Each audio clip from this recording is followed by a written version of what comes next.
Okay. Okay. I am so excited for today. As you can see, I have my mom. I have my wonderful mother with me, and I'm so excited for this because she has told me her story multiple times of going to adopt me, but I'm excited to hear it a little bit more in depth, and then I'll have it forever. So I'm really, really excited for this. Like I've told you guys multiple times, adoption is near and dear to my heart, and I am extremely grateful for it because without it, I wouldn't have the life that I have. I wouldn't have the parents that I have, the siblings that I have, the beautiful children that I have. Like it's just blessed my life in so many ways. And I know for a fact that God had it happen this way for a reason. So I'm going to go ahead, turn it over to my mom, and I'm so excited for you guys to hear what she has to say. And yeah, I'll go ahead and turn it over to her. Go ahead, mom. Yes, I did have a very big hand in this. In fact, he's the one that told us to do it. Because Luana said, "Tell why you decided to." I think it probably started when her sister, that is 7 years older than her, went to first grade. I was okay with kindergarten, and because that was only half a day. But then she went to school all day, and I was going through the house just sobbing when I put her in school. And when I went outside, there was one of my friends there that I had known since I was a little girl, and she had just adopted a little girl from Mexico, a little baby, and I asked her about it, and um, that was we talked about it a little bit, and I kept trying to decide what I wanted to do with my time after what I wanted to do with my life after the kids were in school, and I actually had a really good job opportunity, but it required me going to work all day, and I didn't want to leave my kids all day and summer, and so I turned that down. And about that time, President Vincent gave a talk um, that if at all possible, mothers should stay home with their children. And I felt like that was a direct answer to my prayers of what should I go to work. And that was probably right when school started, so September, first part of September, and my husband and I decided to go for a ride on our anniversary, which was March 3rd. And on that ride, he told me that he had been thinking about adopting a baby. And I said, yeah, I've been thinking about it too. And so we started checking out what options there were, and we went to some meetings, and I took the foster care classes. And then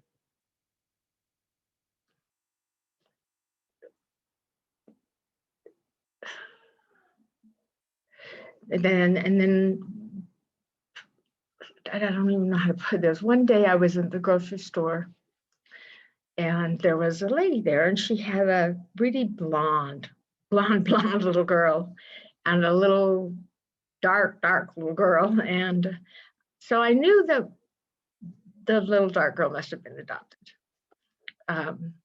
And she was beautiful. And I was prompted to go to talk to her.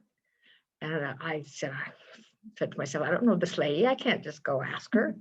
So you just don't do that. Go say, are your kids adopted? But I started to get in my car, and how the spirit usually speaks to me isn't this just my voice, like they tell you, but there was this big, loud, booming voice in my brain that said, you need to go talk to her. So I got out of my car, and I went to talk to her. And she told me, she said, I knew you were going to talk to me. Well, it turns out that both of these little girls were adopted. And one of them was from Brazil. And she had two little boys lined up from Colombia that she was going to adopt. And the state president that she was working through from Columbia was in town for conference at that time. And so she set up an appointment for me to talk to him. Well, that appointment never happened. He had something come up or something, but I did call for someone to take my little boy to soccer because my neighbor her little boy was on his soccer team, and they knew the state president. They had had him in their home. They had been in his home. They had served in a mission in Bucaramanga, where I got Milena. And so they knew him really well. And from then on, they act as our interpreter for him. And we had already had somebody write a letter, and we gave that to them, and we sent it to President. His name was President Insignares, and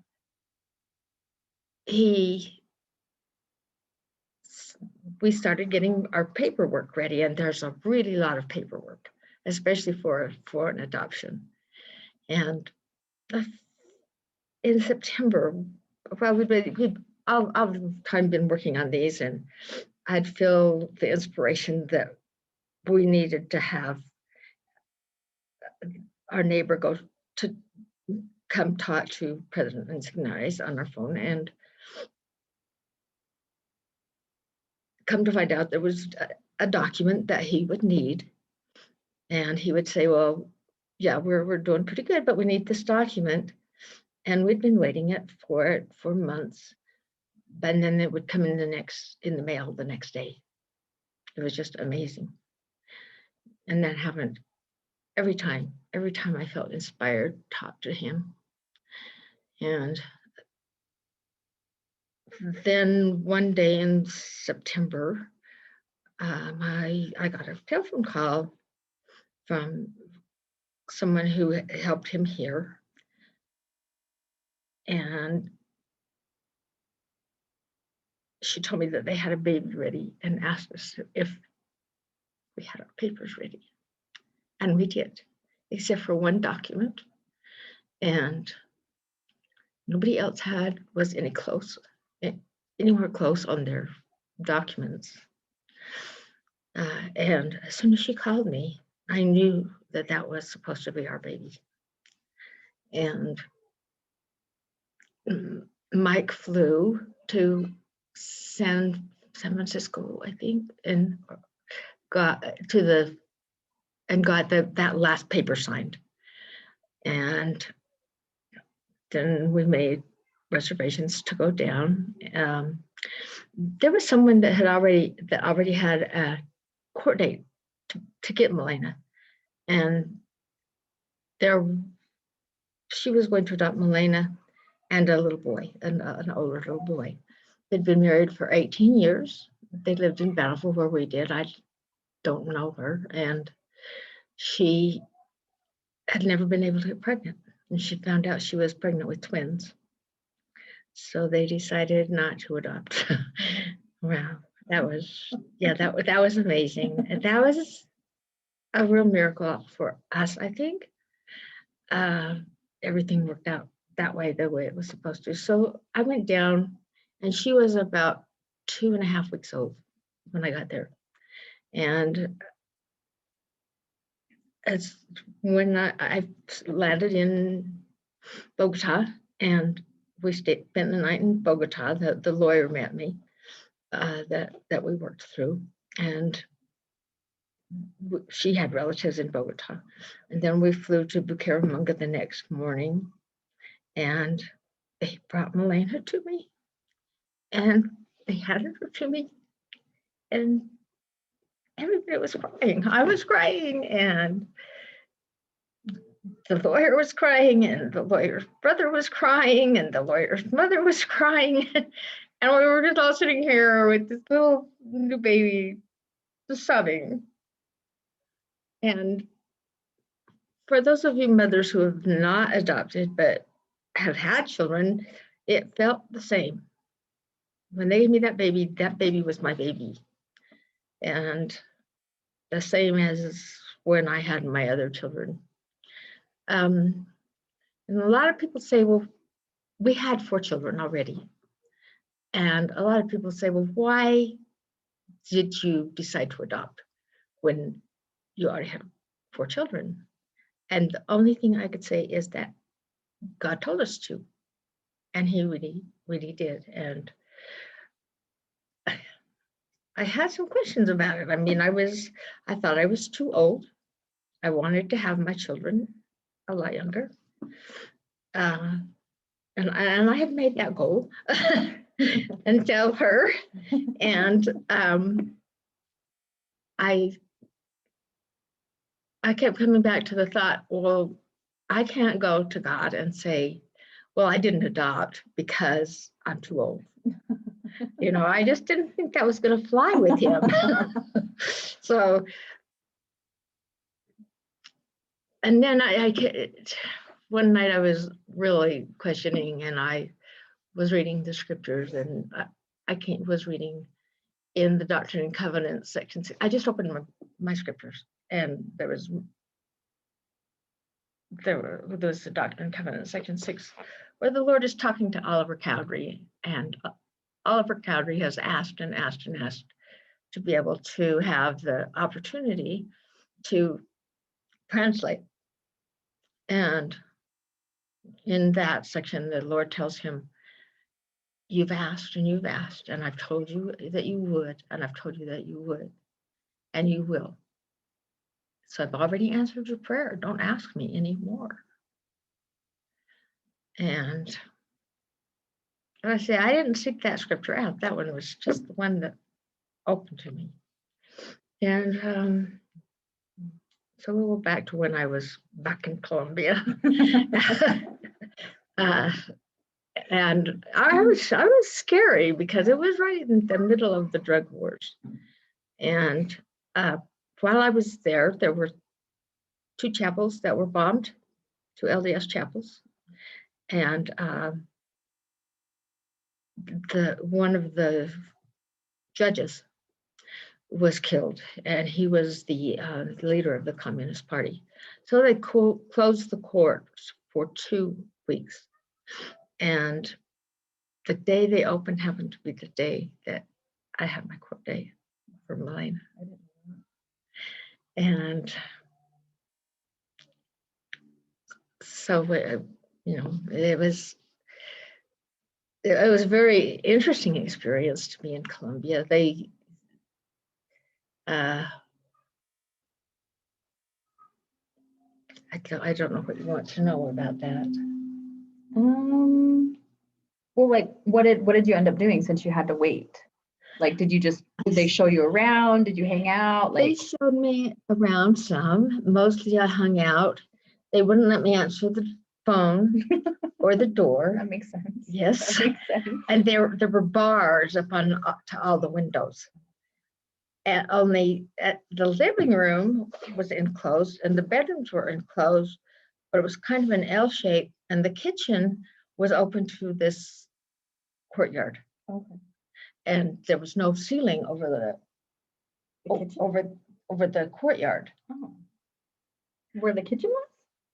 Just right off of the kitchen. Oh, that's crazy. So yeah, it was crazy. So one night, somebody tried to climb over that fence, and the mother of the lawyer had a gun, and she got out and chased him away with her gun. And she was telling me about it, and it was very interesting. I don't speak any Spanish, but somehow we were able to communicate. Oh, so the mom there didn't speak any Spanish. And the lawyer didn't speak very much English.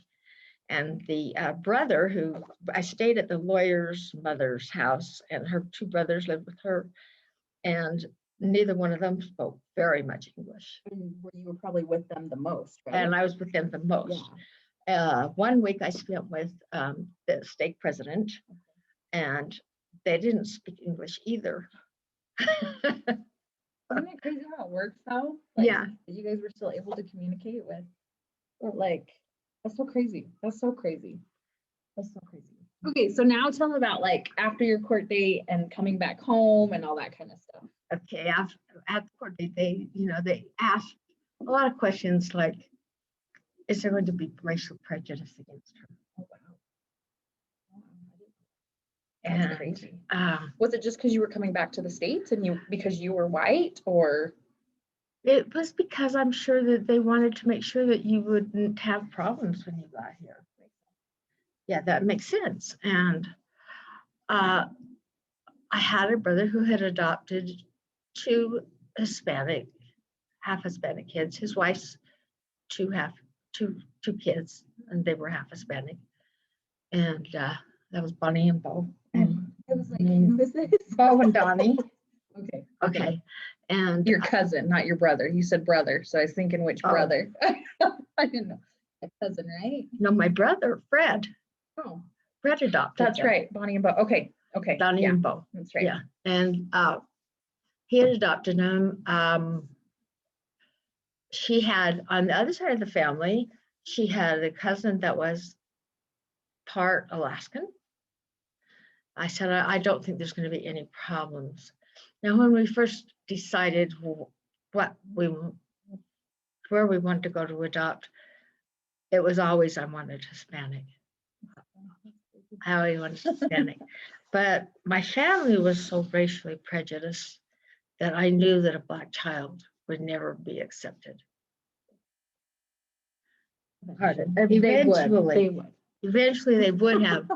But as soon as my dad saw Milena, he just fell in love with her. And they bonded immediately, and he would hold her and just look at her. And this is hard because he passed away when she was 6 months old. That is probably like one of the hardest things. He passed away when I was really, really young. And my mom always told me of the bond that I had with him. And he was kind of a hard ass. Like, he was a very good man, but like just that was his. And so for my mom to tell me that, like, when I came and just the bond that we had, it would have been cool to see as I got older, the bond with him. But I'm glad I did get that little bit of time with him, even though it was hard. And he died really young. So he was really young. He was only 56. Yeah. And he had a massive stroke. And he had never done that with any of my other children. Yeah. But he and Milan. Because I'm brown and special. I really think it was because she had just come and he knew he was leaving. That could be true. That could be true. I really think that. Yeah. And then anyway, when we got home, do you want me to tell him about how Dad met me at the airport? No, I don't think I've ever heard that. Yeah, tell that. I would love to hear that. It was like 2:00 in the morning, and he thought he would embarrass me. So Dad would never do that. No, he'd never do that. So he came in wild Bermuda shorts and a wild tank top with a wild different Hawaiian shirt over it. And I got off the plane, and I had been sitting by his boss the whole way from like the last stop that I made. And he got off the plane and saw Mike like that. And that was funny. And I didn't think I had ever told you that. But anyway, we had to wait for 6 months before we could take her to the temple because my husband wasn't there to sign the papers when I signed the papers. Oh, so that's why you guys had to wait? Yeah, okay. I didn't know that. The adoption would have been final at the time I signed if Dad had to. Okay. But I didn't know they weren't. And we were able to help the family that adopted Milena's cousin. We were able to help them. And a couple of families in our neighborhood, not our immediate neighborhood, but really close. And we were able to help them adopt too. And so I just know that she was supposed to be in our family. And I'm really glad that that she's in our family. And I think the only thing that I feel really bad about is that when she was 2 years old, I got a chronic illness that I will always have. And I hope that she got the upbringing that the other kids got, because I didn't have the help and the energy as I did with the others. I promise it was a good childhood. Like it really was.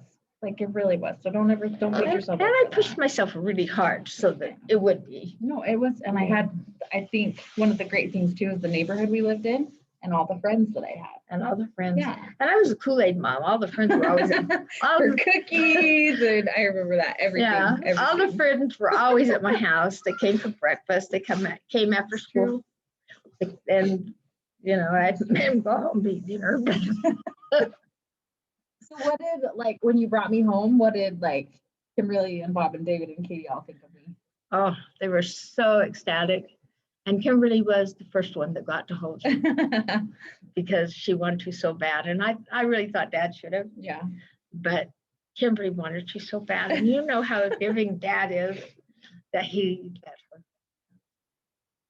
Yeah. But I just am grateful every day that she's in our family, and not only her, but this beautiful little family that she has that I adore so much. And they love you. They love coming here. They love Oh. grandpas. Is there anything else you want to know? No, I think that's it. There's a lot that I didn't even know of that I'm grateful. Like, that's why I'm grateful is that we did this, and now I'll have this because it's recorded. I'll have it forever. And the other thing I have for you is at times not the whole adoption, but at times during the adoption, I kept a journal. Oh, you did? And I have that. Oh, that's cool. That you can have. Oh, very cool. No, that's really good. Yeah. So, and no, like I told you guys before, my parents were so good at, like, I always remember having brown dolls and black dolls. And to this day, they still even get them, like, for Mia. And she just loves it because, like, even though Mia's a lot fairer because her dad is white, she still loves it because, she sees me. And so, and she knows, and it's crazy how everything has just happened, like with how fast the adoption went for my parents. It was 6 months from the time we decided to adopt. And then when I went to seek out my birth family, it was 3 months. So to me, I'm just like, holy cow, like, and there's no coincidence that my husband travels so frequently to Colombia for work. It's just insane. All these, it's crazy. It's just crazy to me. And like I said, when I set out to, like, find my birth family and all those things, and just how Ben's job and everything transpired, it completely solidified my belief in God, but it also solidified that I know I was supposed to be adopted. Like, even though I have 6 siblings that are in Colombia, I know 100% this is where I'm supposed to be. God wanted me here with this family. And I'm so forever grateful for that. And my parents, they're just, if you ever meet them, they're the most loving, giving, kind people to anybody. Like my mom said, my friends were over at our house all the time. She's a master baker. So they were always over eating all the cookies and the brownies my mom always had. So no, but thank you for doing this, Mom. Like, really, I really, really appreciate it. And I'm glad to do it. And I loved learning. So thanks, guys. If you guys have any questions, please comment and ask, and I can ask my mom, and I'll tag her on Facebook too when I post this, and she can answer any questions you guys have. But go ahead. If any of you are considering adoption, I do it. If the Spirit tells you to do it, do it. And you will get the child that's supposed to be yours. Yeah, 100%. I've noticed that with, like, all the other interviews I've done. Doesn't matter what religion they are, because I've interviewed so many different religions and stuff. Like, everybody, it's crazy how God plays a big role in it. So anyway, okay, thanks for watching, guys. Have a wonderful day, and I hope you guys enjoyed today. I know I did. It was really, really good.